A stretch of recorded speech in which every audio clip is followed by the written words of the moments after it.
মানুষ মানুষের সাথে করা পাপ বা জুলুম কিভাবে মাপ চাবে?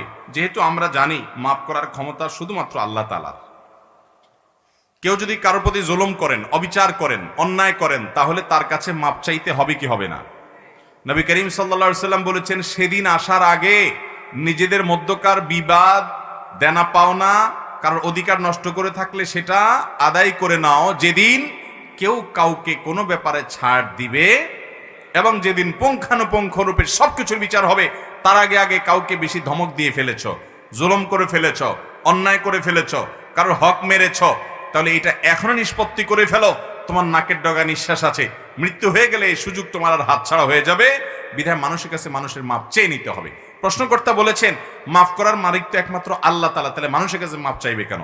এটা অন্তঃসার শূন্য কথা, সঠিক কথা নয়।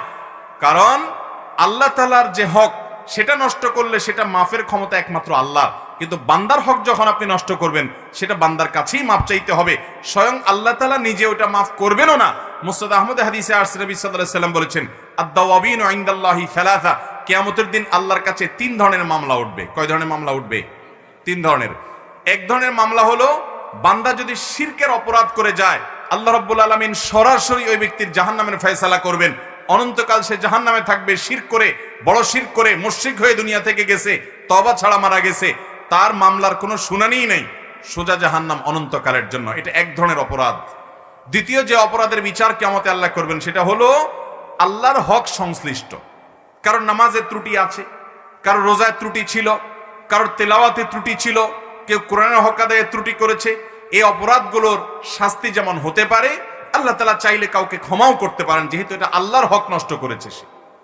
তৃতীয়ত যে অপরাধের বিচার আখিরাতে হবে, সেটি হলো মানুষের হক নষ্টের বিচার।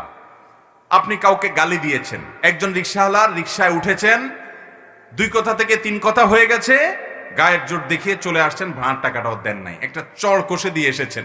বেচারা দুর্বল, কিছু বলতে পারে নাই। কাজের লোকটাকে ভালো মন্দ শুনিয়ে দিয়েছেন, অন্যায়ভাবে, তার ভুল ছিল না, তাও করেছেন, সীমা লঙ্ঘন করেছেন, তার কাছে মাপ চান নাই এবং এটা নিষ্পত্তি করেন নাই। এরকম বান্দার যত হক আছে, আল্লাহ রাব্বুল আলামিন এই হকগুলোর সম্পর্কে কিয়ামতের দিন বান্দার কাছেই ন্যস্ত করবেন। আল্লাহ নিজে সেটা মাফ করতে যাবেন, বলবেন যে এটা তার বিষয়। বিধায় কোনো মানুষের হক নষ্ট করলে তার কাছেই মাপ চাইতে হবে। এটা আল্লাহর কাছে মাপ চাইলেই মাপ হবে এমন নয়, বরং বান্দার কাছে মাপ